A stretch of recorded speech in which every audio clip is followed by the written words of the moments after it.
இது சாதாரண ஒரு வாய்ப்பு அல்ல. ஒரு அருள்நிதி கிடைத்தாலே மகத்தான வாய்ப்பு. இந்த உலகத்தில் எல்லா மகான்களும் சிலைத்தான் உருவாக்கி இருக்கிறார்கள். அடுத்த வேதாத்திரி மகிழ் மட்டும்தான் குரு பரம்பரை. நம்மளாம் குரு, வேதாத்திரி மகிழ் குரு. உண்மை. எப்படி இருக்கணும்? எப்படி இருக்கணும்? அருவாய் குருவாய் குருவாய் வந்தான்னு ஒரு குணம் இருக்கும் இல்லையா? எல்லாரும் குரு தான். எல்லாரும் பாரிசனம், எல்லாரும் நாட்டு மன்னர்கள் தான்.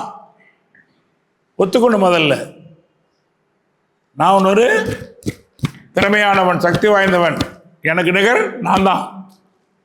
உங்களுக்கு நிகர யாரையும் ஒப்பிடாதீங்க. உங்களுக்கு நிகரா ஒப்பிடாதீங்க. இல்லை யாரும் ஒருத்தர் மாதிரி ஒருத்தர் இல்லை. நம்ம ஒப்பிட்டு என்ன பண்ணுறோம்? ஒன்று அவங்கள பார்த்து கொட்டாய் விட்டுருக்கல, கீழே பார்த்து அவங்கள வெறுக்கிறோம். வேண்டியதில்லை. அது தயவு செய்து புரிஞ்சுக்க. நம்ம இன்னைக்கு உட்காந்த இடம் என்ன இடம்? மகத்தான வாய்ப்பு. வேதாத்திரியத்தில் துணை பெற ட்ரைனிங். நோக்கம் என்னவா இருக்கணும்? இதெல்லாம் நம்ம கன்ஃபார்ம் ஆகணும். துணை பேராசிரியர் ஆகிட்டோம். அடுத்த சீட்டு என்ன சீட்டு? பேராசிரியர் ட்ரைனிங். அந்த நோக்கத்திலே போகணும். பேராசிரியர் ட்ரைனிங் ஆகிட்டோம். என்ன பண்ணோம்? பேராசிரியர் கன்ஃபார்ம் ஆகணும்.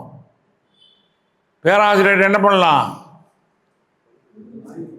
சீனியர் பேராசிரியர் ஆகணும். ஒரு ஆட்கள் நிர்வாக அரங்காவலர் ஆகணும்.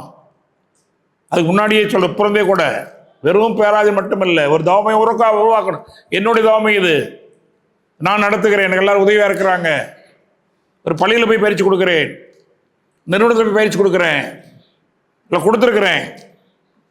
சரிங்களா? நிறைய இருக்கு வாய்ப்பு. அதை பயன்படுத்திக்கொள்ளணும். உங்கள் நோக்கம் என்னவாக இருக்கணும்னா, ஒரே நோக்கம் சேவை தான். இத்தனை எதனால் வரும்? நீங்கள் செய்கிற சேவையால் மட்டும்தான் வரும். இன்னொரு ரகசியத்தை புரிந்து கொள்ள வேண்டும். சேவை செய்வதற்கு மிகப்பெரிய தடை ஏற்படும். வந்து சேர்றீங்க, எவ்வளோ தடைக்கு மீறி தாங்க வந்திருக்கீங்க. எனக்கு தெரியாது, நான் அப்படிப்பட்டவன் தான். தொழில் இருக்கும், குடும்பம் இருக்கும், ஊர் இருக்கும், பக்கத்து சொந்தக்கார விஷயம் ஏதாவது இருக்கும், அதை தாண்டி தான் வந்திருக்கிறோம். அப்படி ஒவ்வொன்றும் அப்படி தான். ஒரு மண், விதை போட்ட மண், அந்த மண்ணுக்கு ஏதாவது சுகமாக ஏதாவது வளர்த்து விட்றாங்களா? எவ்வளோ மண்ணை போட்டாலும் தாண்டி மேலே வருதா இல்லைங்களா? அந்த விதையோடவா நம்மளாம் சோர்ந்து போயிட்டோம். ஒன்றுமில்ல, ஒரு சின்ன விதை 3 அங்கல 4 அங்கல அடி மண்ணு போட்டால் கூட மீறி வெளியே வருதில்லவா? அது சாதாரண விதை. அப்போ அதோட எத்தனை மடங்கு சக்தி நம்மகிட்ட இருக்குது. இந்த விதையில் இருக்கிற ஒரு சக்தி போல் கோடிக்கு 1,00,000 சக்தி நம்மகிட்ட இருக்குது. அது ஒரு சக்தி தான் இருக்குது இல்லை, நம்மகிட்ட 1,00,000 கோடி செல்கள் இருக்குது. அதெல்லாம் பயன்படுத்தணும். இதில் 2 வரக்கூடாது. என்ன வரக்கூடாது? 2. முதல்ல சோறு வரக்கூடாது. பாரதியார் இமைப்பொழுதும் சோறாதிருத்தல். அடுத்த வரி நாட்டு குலைத்தல். இமைப்பொழுதும் சோறாதிருத்தல், நாட்டு குலைத்தல். அப்போ இதைதான் நம்முடைய மகிழ்ச்சி கற்று 96 ஆண்டு காலம் யூடியூப்ல போய் மகிழ்ச்சியுடைய ஜனவரி 2006 1ஆம் தேதி பேசுகிற வாழ்த்து கேட்டு பாருங்க. தயவு செய்து அன்போடு கேட்டுக்கொள்கிறேன், எல்லாரும் மகிழ்ச்சியுடைய வாழ்க்கை விளக்கத்தை படிச்சே ஆகணும். அப்போதான் உங்களுக்கு இன்னும் வேகம் வரும். தடை வந்தால் அது மேலாங்கிற சக்தி வரும். அவருக்கு வந்து தடையோடு நம்ம கம்மி தான் தெரியும், அவருக்கு வந்து அவமானத்தோட நம்ம கம்மியாக தான் தெரியும். ஏன்னா ஒத்து பார்க்கணும். சரிங்களா? நம்ம வீட்டில் லைட் ஆஃப் ஆகி போச்சு, என்ன பண்ணுவீங்க? ஈபிக்கு ஃபோன் பண்ணுவோமா? எட்டி பார்ப்போம். ஊர் புறம் போயிருக்குதா? No problem. இது இயல்பு. பஸ் ஏறுறோம், எல்லாருக்கும் இடம் கிடைக்கலையா? திருப்தி 4 பேர் கிடைச்சிட்டா கொஞ்சம் ஏமாதிரி இல்லையா? இது இயல்பு தான். உயர்த்தணும். மனம் அது இயற்கையின் மாபெரும் நிதி. மனம் அது இயற்கையின் மாபெரும் நிதி. மனமதை உயர்த்தினால் மட்டும் இல்ல இன்பம், மனமதை தாழ்த்தினால் மயக்கத்தாழ்த்துன்னு பார்ப்போம். நமக்கு மயக்கம் எங்கே வரும்? மனதால தான். சக்தி எங்கே வரும்? மனதால தான். நமக்கு அற்புதமான நண்பன் யாருன்னா நம்மளோட மனசு தான். மோசமான விரோதி யாருன்னா நம்ம மனசு தான். வேற யாரும் விரோதி நினைக்க வேண்டாம். குற்றவாளி பாவி யாரும் இல்லை உலகில். மகிழ்ச்சி ஒரு கவி சொல்லிருப்பாரு, உண்மையில் உனக்கு எதிரி உண்டனில் உள்ளதில் ஒழுங்கற்ற எண்ணமேன்றார். இதை விட விளக்க என்ன வேணும்? ஆனால் யாரும் குறையில்லை, யாருடைய நிறையும் இல்லை, ரெண்டு இருக்கும். அதான் வள்ளுவர் சொல்கிறார், குணம் நாடி குற்றம் நாடி, இதை நாம் வச்சுக்குவோம். அப்போ நாம் எங்கே இருக்கோம்னு தெரிந்து கொண்டோம். இந்த நொடியிலிருந்து எங்கே வாய்ப்பு எடுத்தாலும் சரி, போய் பெட்ஷீட்டை விரிச்சு போட வாய்ப்பு இருக்கா, செய்யுங்க. போய் குப்பையாக கிடக்கிறத எடுத்து விளக்க வந்து கூட்டுங்க.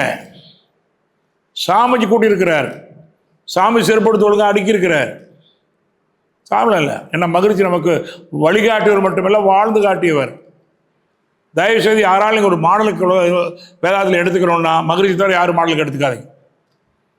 சரியா? ஒரு யாருக்கு மார்க் போடாதீங்க, நீங்கள் போகிற மார்க்கு தப்பாக போயிடும். மகிழ்ச்சிக்கு மட்டும் போடுங்க. அவர் நம்மக்கிட்ட வழிகாட்டி விட்ட வாழ்ந்து காட்டியவர். ஒரு செய்தி உங்களுக்கு இருந்தால் நான் நம்பிக்கை வரும். எல்லாருக்கும் வாட்ஸ்அப்போடு அனுப்பியிருக்கேன். அவருடைய 60வது பிறநாள் 1971 வருஷம் ஒரு அழைப்பில் பார்த்தேன். பழைய நோட்டீஸ் சென்னையில் நடக்குது, பார்த்தீங்களா?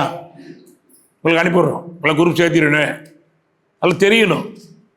அப்போ அவர் சொல்கிறாரு, இந்த மாதிரி இதெல்லாம் நடக்குது, 60வது பிறந்த நாள் எல்லாம் வருமாறு கேட்டு நோட்டீஸ் பார்த்தோம். கிளைகள்னு போட்டிருக்குது. எவ்வளோ கிளை இருந்திருக்கலாம் அந்த காலத்தில்? இப்போ நமக்கு 2240 அறக்கடலை இருக்குது, 2000 தவமையும் இருக்குது. அப்போ அறக்கடலை எல்லாம் கிடையாது, மையம் தான். எத்தனை இருந்திருக்கலாம்? சுமார் எத்தனை இருக்கு சொல்லி பார்க்கலாம். தொடர்ந்துக்கோ. 100 இருந்திருக்குமா? 1000 இருந்திருக்குமா? தமிழ்நாட்டில் 5 தான். அடுத்தது டெல்லி 1, நாக்பூர் 1 இருக்கு. ரெக்கார்டை பேச எப்போ? 54 வருடத்துக்கு முன்னாடி. இன்னும் 1000 வருடத்தில் ஆகலை. 54 வருடத்துக்கு முன்னால் அருத்தந்தை வேதாத்திரி மகரிஷி அவர்களுக்கு 60வது பிறந்த நாளில் தமிழ்நாட்டில் 5 மையம்.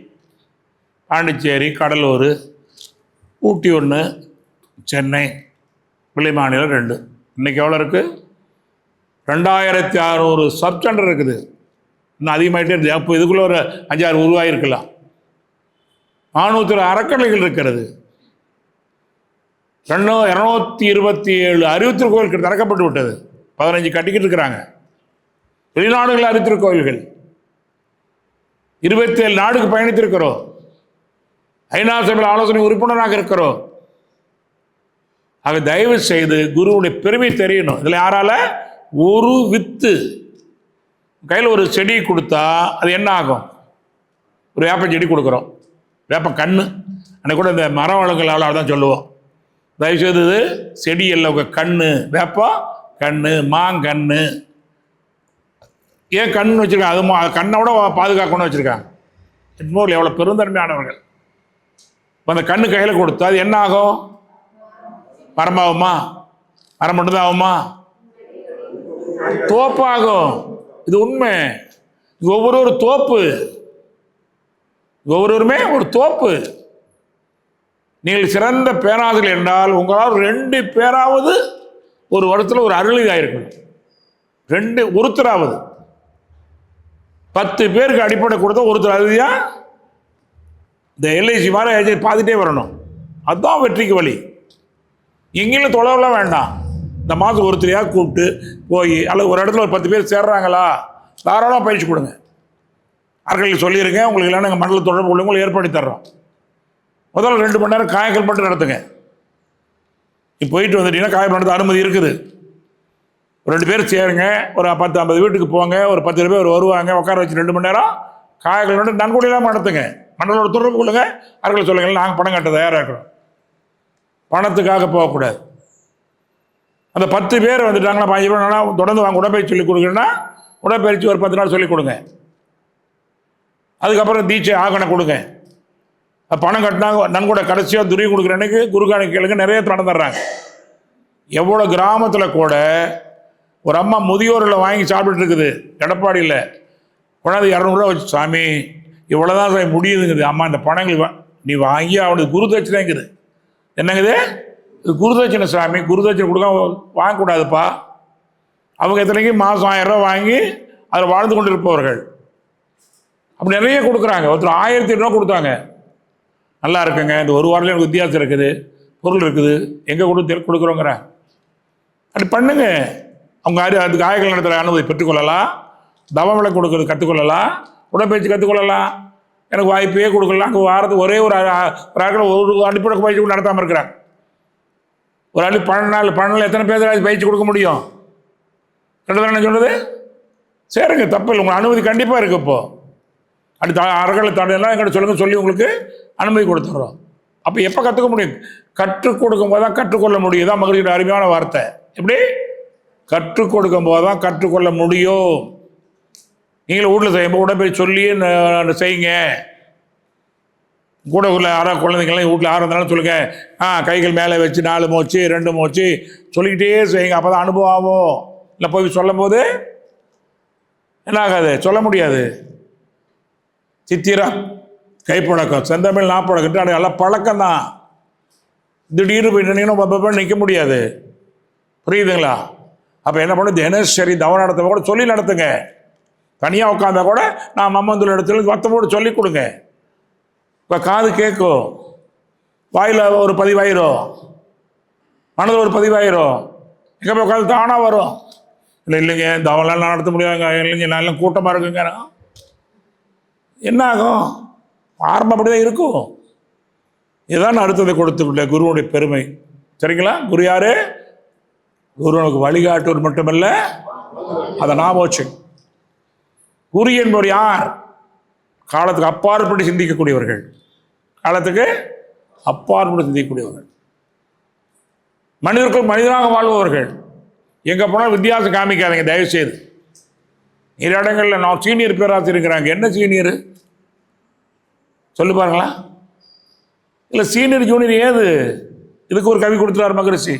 நான் எண்ணினோம் நீ எண்ணினோம் நிறைய ஒன்று தான்ங்கிறாரு. அப்போ மகிழ்ச்சி சொன்னதுக்கு அப்புறம் எங்கே போய் நான் சொல்ல முடியும்? அனுபவத்தில் முன்பெண்ணாய் உள்ளோம். அனுபவத்தில் முன்பெண்ணாய் உள்ளோம். அதில் யாரை கண்டு மயங்கவும் வேண்டாம், யாரை கண்டு சங்கடப்பட வேண்டாம். அது ஒரு கைவரில் யாதும் முறையாவில் வரும். தமிழ் ஐயா இருக்காரு, நீங்கள் சொல்லுங்க. தமிழ் உயர்ந்தோரை மிக இகழ்வது, கால்தோரை இகழ்வது, உயர்ந்தோரை வியக்கதும் தாழ்ந்தோரை இகழ்வது அதனையும் தாழ்வுங்கிறார். இதெல்லாம் நம்ம வார்த்தைக்கு எடுத்துக்கலாம். சரிங்களா? யாரோ அப்படி இருக்கட்டும், அதை பற்றி இல்லை. அப்போ ஒன்று, நான் யார், எந்த இடத்துல இருக்கிறேன், என்னுடைய சூழ்நிலை எப்படி இருக்குது, என் பொருளாதாரம் எப்படி இருக்கிறது, என் குடும்ப அமைப்பு எப்படி இருக்கிறது, இதை கொண்டு என்ன செய்யலாம் முடிவுக்கு வரணும். ஆசை இருக்கலாம் நிறையா. இது அருமையான விஷயம். எங்கே இருக்கிறோம், உடலால் எப்படி இருக்கிறோம், அறிவால் எப்படி இருக்கிறோம், பொருளாதார வளர்ச்சி எப்படி இருக்கிறோம், சமூக அமைப்பால் எப்படி இருக்கிறோம், இதை கணித்துக் கொள்ளுங்கள். இதுதான் அடுத்த கொடுத்த அற்புதமான உத்தரவு. இதை கணிச்சவங்களாம் வெற்றி பெற்றுக்கிட்டே இருக்கிறாங்க. இல்லைன்னா குடும்பத்தில் தகராறு, வர்றவங்க கூட தகராறு, சொந்த முடியாது. கடமை சொல்லுங்க. தான் இதை மறந்துடாதே. இன்னைக்கு அவங்க வீட்டு வேலை முடிச்சு தான் அங்கே வரணும். இதோட முக்கியமான வேலை, தயவு செய்து வராதீர்கள். இந்த வேலையை செய்யறதுக்கு 1000 பேர் இருக்காங்க, அந்த வேலை செய்யறதுக்கு நான் மட்டும்தான். தயவு செய்து புரிஞ்சுக்கணும். எவ்வளோ பெரிய வேலை இருக்கலாம், முதல்ல என்னுடைய குடும்பம் தான் எனக்கு முக்கியம். அதோட முக்கியம் நான் தான். பயிற்சி பண்ணிட்டு தான் இன்றைக்கி வந்திருக்கிறோம். அப்போ தான் சொல்ல முடியும். சரியா? ஏன் நான் நல்லா இருக்கணும், சாப்பிட்டு தான் வந்திருக்கிறேன். பசியாக வந்து எப்படி பேச முடியும்? அப்போ நான் முதல்ல நல்லா இருக்கணும், உடலால், மனதால், அறிவால். உடலுக்கு உடற்பயிற்சி செய்தே ஆக வேண்டும், மனதுக்கு தியானம் பண்ணி ஆகணும். தியானத்துக்கு தனியாக நேரம் ஒதுக்காதீங்க. செய்கிறக்கு வேலையிலேயே கவனம் தான், அது தியானம் தான். கர்ம யோகா உடற்பயிற்சியை கண்ணை மூடி செஞ்சீங்கன்னா அதுவே ஒரு தியானம் தான். தியானம் பண்ணணும். ஆனால் இது அதோட வாக்கு தபசுங்க, வாக்கு தபசு. அப்போ நான் எங்கே இருக்கிறேன், உடலால், அதிகாரால், பொருளாதாரத்தில், சமுதாய அமைப்பு கணித்துக் கொள்ளுங்கள். தாராளமாக செய்யலாம், தடையே வராது.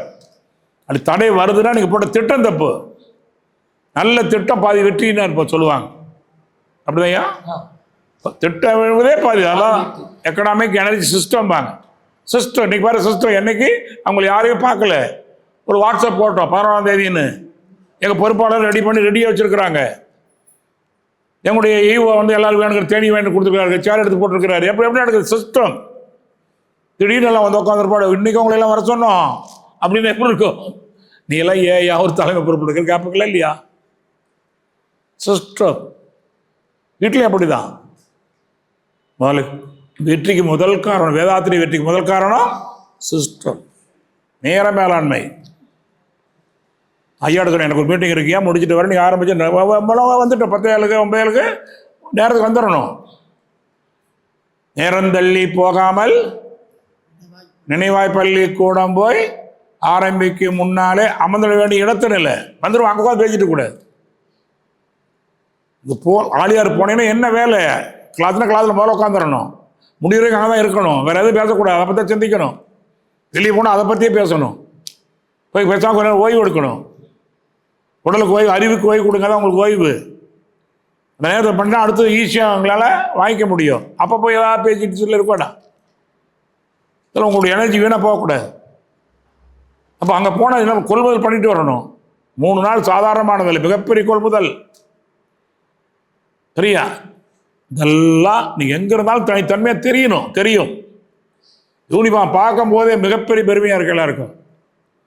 ஆசானுடைய மிகப்பெரிய காரணம் என்ன? தான். 2வது குடும்பம். 3வது உங்கள் சுற்றி இருக்கிற ஏதாவது முதல்ல அன்பை காட்டுங்க. எல்லாரும் வாழ்கணும்னு சொல்லுங்க. மதம் கடந்த மகாமந்திரம் வாழ்க வையகம் சொல்லுங்க. மதம் கடந்த மகாமந்திரம் வாழ்க வையகம், மதம் கடந்த மகாமந்திரம் வாழ்க வளமுடன். எல்லோரும் சொல்லுவோம் வாழ்க வையகம், எப்போது சொல்லுவோம் வாழ்க வளமுடன். வாழ்க வையகம், வாழ்க வையகம், வாழ்க வளமுடன். வாழ்க வையகம், வாழ்க வையகம், வாழ்க வளமுடன். வாழ்க வையகம், வாழ்க வையகம், வாழ்க வேதாத்திரியம். இந்த வார்த்தை சொன்னது யாருன்னா வாழ்வு மகிழ்ச்சி. இலங்கையில் யாழ்ப்பாண யுத்த பூமியில் கூடிய முருகானந்த ஒரு பேராசிரியர், அவர் தான் சொல்லுவார் மதம் கடந்த மகாமந்திரம் வாழ்க வையகம். இதுவரைக்கும் 22 நாடுகளுக்கு போயிருக்கிறார். ஏன்னா இலங்கைகளுக்கு எல்லா நாட்டிலும் இருக்கிறாங்க. லண்டனில் போய் இலங்கை மணவக அறக்கலை தவமையை உருவாக்குறாங்க. எங்கே? லண்டனு. நம்ம அடிமையாக வச்சிருந்த நாட்டில் போய் இலங்கை மணவக அறக்கட்டளையினுடைய தவமையம். எவ்வளோ பெரிய பெருமை! அதை நோட்டீஸ்லாம் பார்க்கும்போது பெருமையாக, அதை போட பார்க்க பெருமையாக இருந்தது. லண்டனில் அருமையாக நடந்துட்டு இருக்குது. கனடாவில், ஆஸ்திரேலியாவில் இலங்கை இல்லாத நாடே கிடையாது. Denmark, Norway. நேற்று கேட்குறாங்க, நார்வேயில் நாங்கள் இருக்கோங்க, இலங்கை தலைவர்கள் எங்களுக்கு மன்றம் இருக்கான்னு கேட்குறாங்க. அங்கேருந்து போகணும்ல. 22 நாடுகள் இது வரைக்கும் போயிருக்கிறார். போரில் இதை வேலை அவருக்கு. ஏன்னால் அவள் பயன்பட்டுருக்கிறார். மிகப்பிரமான இது மாதிரி 2 கட்டடம் யாழ்ப்பாணத்தில் அவசியம் போயிட்டு வாங்க. ஏன்னா உடனடியாக போகக்கூடிய ஒரே நாடு இலங்கை. இப்போ ஒரு நாடு கிடைச்சிருக்குது, எது? மலேசியா. விசா தேவையில்லை, உடனடியாக போகலாம். சொல்லுங்க, ஒரு ஏற்பாடு பண்ணுவோம். நாங்கள் திறப்புலாவுக்கு 300 பேருக்குள்ளே கூப்பிட்டு போனோம் இலங்கைக்கு. யார்? நீங்கள் யார்? ஐயா வந்தார், நீங்கள் வந்தீங்களா? மனோகர் எல்லாம் வந்துருந்தாங்க. போகலாம். சரி, அங்கே எப்படி நடக்குன்னு பார்க்கும்போது எனக்கு ஒரு 7 மாடி அறுத்துக்கோள் கொழும்பில். எத்தனை மாடி? 7 மாடி அறுத்துக்கோள். சென்னை மாதிரி கொழும்பு இடம். சாமிஜி போய் இருந்த ராமகிருஷ்ண மடத்துக்கு எதிர்த்தாப்புலையே அவர் பாதப்பட்ட இடம். இதெல்லாம் சாதாரண விஷயம் அல்ல.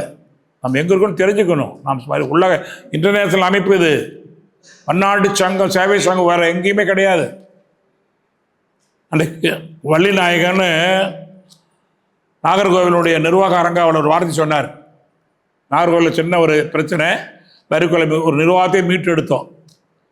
அவர் புது நிர்வாகம் போது அவர் தான் கேட்டார், ஐயா நீங்கள் தான் ஒரு ரிட்டையர்டு கலெக்டரு, நீங்கள் இருந்தீங்கன்னா அதை ஒத்துக்குவாங்க, இல்லைன்னா பிரச்சனை இப்போதைக்கு சால்வ் பண்ண முடியும். ஒரு ஆள் உட்கார வச்சுட்டு அந்த இடத்துல தெரியல யார் உட்கார வச்சா சரியா அதை உட்கார வைக்கணும்.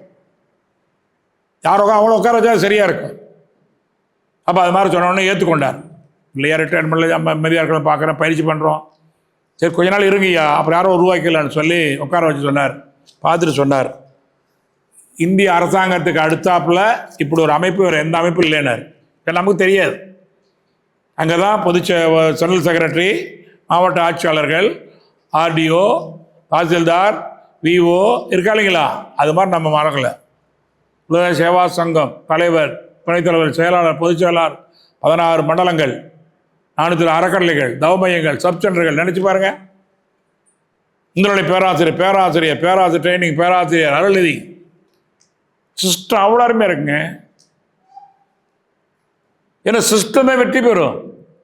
இதெல்லாமே புக் இருக்குது, படிச்சுக்கணும். நீங்கள் விதிமுறை புத்தகம் இருக்குது, உங்களுக்கு வாட்ஸ்அப்பில் பூரா அனுப்புகிறோம். அதெல்லாம் புத்தகம் வாங்கி தான் படிக்கணும். விதிமுறை பிடிச்சிருக்கு, அதெல்லாம் தெரிஞ்சுக்கங்க, ஈஸியாக இருக்கும் உங்களுக்கு. அதெல்லாம் சொன்னால் கூட அப்படி இல்லைங்க பாருங்க இருக்குன்னு சொல்லலாம். ஏன்னா ஒரு விதிமுறை இந்த சரித்திரத்தை நம்ம தெரிஞ்சுக்கணும், விதிமுறை தெரிஞ்சுக்கணும். எங்கே இருந்தாலும் விதிமுறை எனக்கு, நல்லா புரிஞ்சுங்க. சொல்லுங்கள், எங்கே இருந்தாலும் விதிமுறை நமக்கல்ல எனக்கு. ரொம்ப முக்கியம் இது. எங்கே இருந்தாலும் பொறுப்பு நம்மளுதல்ல என்னது. இந்த வார்த்தையை பதிவு பண்ணிங்க. நான் கூட சொன்னேன், இந்த நிகழ்ச்சிக்கு என்னுடைய பங்கு தவறுக்கு ஒரு காரணம் இருக்குது, இனிமேல் அது வராமல் பார்த்துக்கணும் பேசிக்கிட்டோம். அது கரெக்டு தான். அதனால் யாரையும் குறை சொல்ல முடியாது. ஒரு வேலை கூட்டி குற்றம் சொன்னால் 3 விரல் நம்ம குற்றச்சாட்டுக்கு உண்மை அதுதான். அதனால் அது வராமல் பார்த்துக்கலாம்.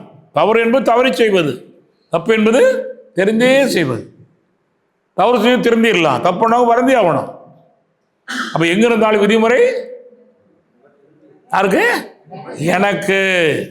எங்கே இருந்தாலும் பொறுப்பு என்னுடையது. சரியா? இது என்னுடைய பொறுப்பு, என்னுடைய நியாயமான பாராட்டை ஏற்றுக்கொள்ளணும். நல்லா தவம் நடத்துனீங்கம்மா, நன்றிங்கய்யா, இன்னும் நல்லா நடத்துறீங்கய்யா. நான் என்னங்க யார் நடத்துனேன்னா போச்சு.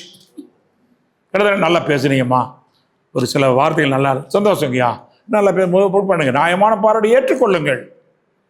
புகழ்ச்சிக்கு மயங்காதீர்கள். ஒரு வார்த்தை சொல்லாமல் கூட போகலாம். என்ன ஒரு வார்த்தை கூட சொல்லியே, வானு கூட கூப்பிடலையே இருக்கு, அதை பற்றி கவலை இல்லை. இவங்க வானு கூப்பிடலன்னா நான் வரப்போகல, வரல கூப்பிடாலாம் வராமல் இருக்க முடியாது. வருந்தி அழைத்தாலும் வாராது வாரா, பொருது என போகாது. இவருடைய அங்கீகாரத்துக்காக நான் பிறக்கவில்லை, இப்படி அங்கீகாரத்துக்காக நான் இங்கே வாழவில்லை. எனக்கு என்னோட தனி மதிப்பு இருக்கிறது, அது எங்கே போனால் அழியாது. ஏன்னா எனக்கு என்ன தெரியும், என்னோட உயரம் யாருக்கு தெரியும்? எனக்கு மட்டும்தான் தெரியும். எனக்கு மார்க் என்ன தெரியும்? எனக்கு மட்டும் தான் தெரியும். உங்களுடைய மார்க் 100 போடலாம், அது 50 இருக்கலாம், 10 போட 100 இருக்கும். அதான் ஆளை கண்டு எடை போடாங்க இல்லையா? நிறைய பேர் ஏமாந்து போயிடுறோம். பார்த்தா அவர் பேசுகிற பேச்சை கண்டு அப்படி அசந்து போய் உட்காந்துருவோம். அருமையான ஆள் உட்காருவோம், அவர் தப்பு தப்புன்னு பேசி இல்லை. அதான் மறு சொல்லார்ல, சொல்லால் மட்டும் இந்த வார்த்தை முக்கியம், ஞானாசிரியர்களுக்கு மிக முக்கியம். யாராவது சொன்னால் கூட நம்பாதீங்க, எடுத்து வச்சு இங்கே விட்டுறாதீங்க. இது சரியான கேள்வி, விசாரிங்க, அப்புறம் போய் நிர்வாகம் சொல்லுங்க. எது நடந்தாலும் எங்கே சொல்லணும்? நிர்வாகத்தில் சொல்லணும். நான் பாட்டு உட்காந்துட்டு வட்டமஞ்சை போய் பேசிடக்கூடாது. முதல்ல அது சரியானதா கண்டுபிடிங்க. யாக்கடி சொல்லுவார், ஒரு சரடை வையுங்கள், இது முதல்ல சரியானதா தெரியல விட்டுருங்க, அதில் சரியான கண்டுபிடிங்க. இதை நான் சொன்னால் எனக்கு அவருக்கு நல்லது நடக்குமா? அவர் கூட வரலாம், சொல்லாதீங்க. இதெல்லாம் அருமையான வார்த்தைகள். இது அர்த்தம், இதுதான் வேதாத்திரியத்துடைய வளர்ச்சிக்கு காரணம். மனதெல்லாம் எண்ணுங்க, இது சரியாகும்னு எண்ணுங்க. சரியா உலகில் உள்ள பொறுப்புடைய நடந்துகிட்டு இருக்குதுங்க. எண்ணங்கள் வெற்றி பெற்று கொண்டு இருக்கிறது. அப்போ விதிமுறை தெரிஞ்சுக்கிட்டோம், பொறுப்பெழுதினோம். நியாயமான பாராட்டை ஏற்றுக்கொள்ளும். அது எதுக்கு? அடுத்து இன்னும் சிறப்பாக செய்ய. அவர் சொல்லலையா, பரவாயில்ல, ஏதோ மறந்துருக்கலாம், இருக்கலாம். நியாயமான குற்றச்சாட்டை யார் சொன்னாலும் ஏற்றுக்கொள்ளணும். யாராக இருக்கலாம், ரோட்டில் போகிறவராக இருக்கலாம், சமையல்காராக இருக்கலாம், சொந்தக்கார அம்மா அப்பா, யார் நியாயமா? ஆமாங்க, தவறு தான், மாற்றிக்கிறேன். நியாயமாக குற்றச்சாட்டாக இருந்தால் என்ன பண்ணலாம்? ஒத்துட்டு போக முடியாது, இல்லைன்னு நிரூபிக்கணும்.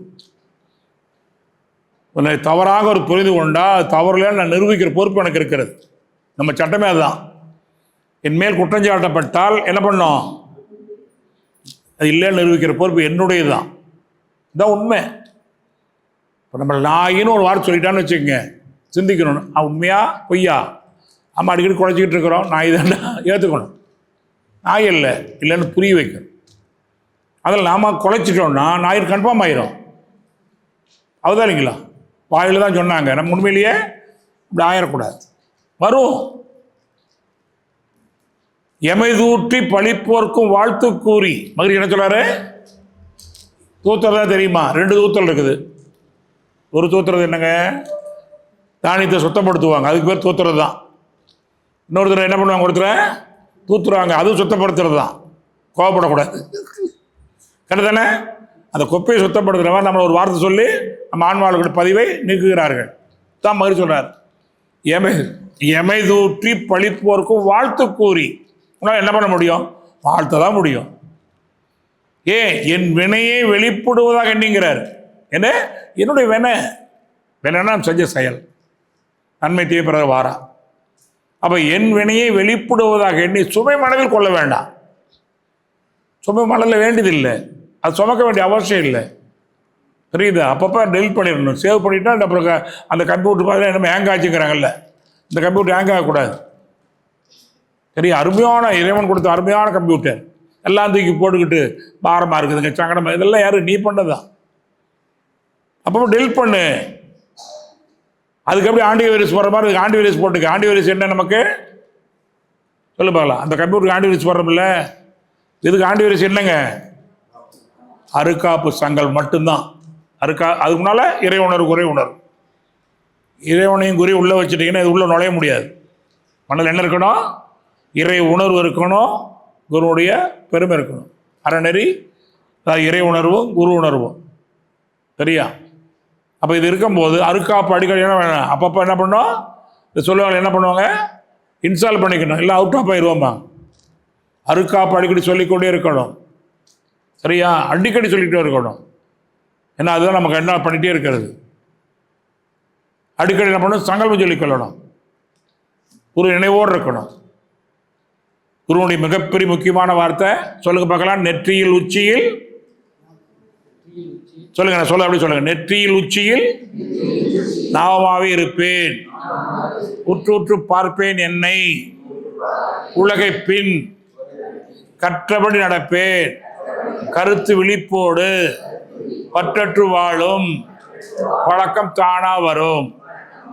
நெற்றியில் உச்சியில் நாவமாயிருப்பேன், உற்று உற்று பார்ப்பேன் என்னை, உலகை பின் கற்றபடி நடப்பேன், கருத்து விழிப்போடு பற்றற்று வாழும் பழக்கம் தானா வரும். நம்புங்க, இது மகிழ்ச்சி மகா வாக்கியம். வார்த்தை எல்லாம் மகா வாக்கியம், அனுபவ உண்மை. அப்போ என் வினையை வெளிப்படுவதை எண்ணி என்ன பண்ணலாம்? சுமை மனதில் சொல்லாத சூடுகிறார. நெருப்பு வச்சா சுடுது இல்லையா? அதுவும் வலிக்கும். அதுக்கு எப்படி ஒரு தள்ளி போகிறதோ அது மருந்து போட்டுக்கிற மாதிரி சொற்சூடு அளிப்போருக்கும் வாழ்த்து சொல்வோம். இதை ஞாபகம் வச்சுக்க, நமக்கு அவசியம் தேவை. இதுக்கு வராமல் இருந்தால் ஒன்றும் பிரச்சனையே இல்லை. வரும்போது தான் எல்லாம் வரும். வருதுன்னு சொல்லாதீங்க, அதெல்லாம் இருக்கும். ரோட்டில் போனால் டிராஃபிக் ஆகும். நீ இப்போ கிரவுண்டில் ஓட்டிக்கிட்டீங்கன்னா பிரச்சனையே இல்லை. சரியா? நம்ம ஓட்டுறது எங்கே ஓட்டணும்? ரோட்டு ஓட்டியே ஆகணும், இல்லை போய் சேர முடியாது. வாழ்க்கையில் வாழ்ந்தாகணும். எல்லா வகையான மனிதர்கள் இருப்பார்கள், அதில் எப்படி போகலாம்? அதான் கல்வி, வாழ்க்கை கல்வி. சரிங்களா? இது மகிழ்ச்சியுடைய அற்புத வழிமுறை.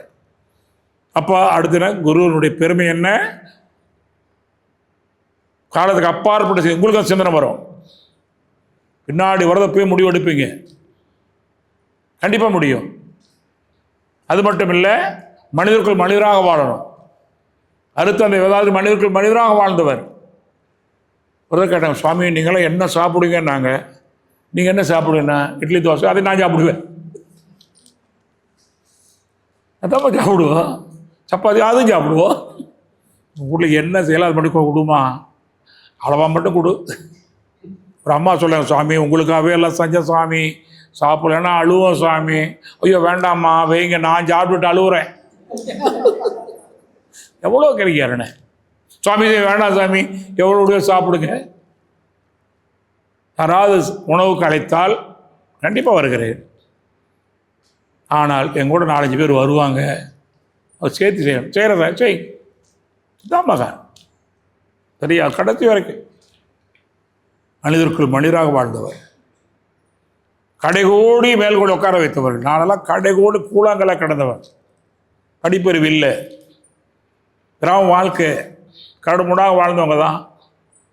இதையும் செதுக்கி உட்கார வைத்தார்ல, எப்படி நினச்சி பாரு. யாரும் முடியாது. இது எந்த மகானும் செய்ததில்லை. என்ன மட்டும் இல்லை, ஆயிரக்கணக்கான லட்சக்கணக்கான பேர் இயேசுனார் மட்டும் தான் செஞ்சார். மீனவனை சீடனாக்கினார். அடிக்கடி சாமி அதை பேசினேன். பேசினார் மிக 13 சீடர்கள், அதில் மீனவரும் ஒருவர். ஆனால் அடுத்து அதை தாண்டி ஒரு குடியான விவசாயியும் பேராது ஆக்கினான்னு சொன்னேன். ஒரு விவசாயியும் ஆக்கியிருக்கான்னு சொன்னேன். இல்லை சார், இன்னமும் நிறைய படிப்பு அந்தஸ்து பதவியெல்லாம் 2வது தாங்க. உடனே எத்தனை பேர் 8வது படிச்சிருக்கீங்க, +2 முடிச்சுக்கிறீங்க, 10வது படிச்சுக்கிறீங்களா? 10வது கீழே படிச்சவங்க எவ்வளோ பேர் இருக்கீங்க? 10வது கீழே படிச்சவங்க யாராவது இருக்கீங்களா? 5-6 பேர் இருக்கிறாங்க. அவளை இல்லையா? நாங்கள் துணை பேராசிரியர் போனவரை போராடினோம். அவங்க தான் சர்வீஸுக்கே வர்றாங்க. கம்மியாக படித்தவங்க சர்வீஸுக்கு வர்றாங்க. நீங்கள் ப்ரொமோஷன் கொடுத்து வேணும்னா தாராளமாக படிப்பு வைங்க. ஆனால் இதுக்கெல்லாம் வச்சிங்கன்னா முடியாதுன்னு அதுக்காக ஒத்துக்கிட்டாங்க. தலைவர் சொன்னார், அனுமதிங்க, சாமிஜி படிப்பு ஏதாவது சொல்லலை. ஒரு முறை இன்னும் ஞாபகம் இருக்குதுப்பா, எனக்கு கரெக்டாக வருது. ஆளியாரோ இதையும் போடுற பேராதிக்கு என்ன தகுதி, +2 25க்கு மேலே எல்லாம் வேணும் ஒரு வச்சுருந்தோம். அப்போ நான் கேட்டேன், +2 போட்டிருக்கேமே, நான் 5வது படிச்சிருக்கேன், என்ன பண்ணலாம் கேட்டேன். தாமரம் அதுக்கு தலைவர், என்ன பண்ணலாம் சாமிஜி கேட்கலாம். சாமிஜி கேட்டாங்க, சாமிஜி கம்மியாக படி புலவனே கூட 5 தான் படிச்சிருக்கேங்கிறாருன்னா, அப்போ நான் என்ன அவரு கேட்டார். தான் மகான் நினச்சிக்கங்க, நான் என்னப்பா ஆகிறது, நான் அவரோட கீழே 3வது படிச்சிருக்கேன். அப்போ தான் படிப்போ ஜாதியோ மதமோ வசதி தடை அல்ல, ஒரு தகுதி வைங்க. குறைவாக இருந்தாலும் எல்லா தடையும் இல்லை, நல்லா பேசுகிறாங்க, பயிற்சி கொடுங்க, அதுதான் முக்கியம். எல்லா பட்டமும் இருக்குது, என்ன பிரயோஜனம்? நான் வைத்துக் கொள்ளுங்கள். அப்படிப்பட்ட மகான், மனிதர்கள் மனிதராக வாழ்ந்தவர், விருப்பெல்லாம் வாழ்ந்தவர். காடுகளை கூட பார்த்ததில்லை அவருடைய விருப்பம் இருப்பார். யார் வந்தாலும் ஒன்று தான், யார் வந்தாலும் வாங்க உட்காரு, எல்லாரும் சாம உட்காரு.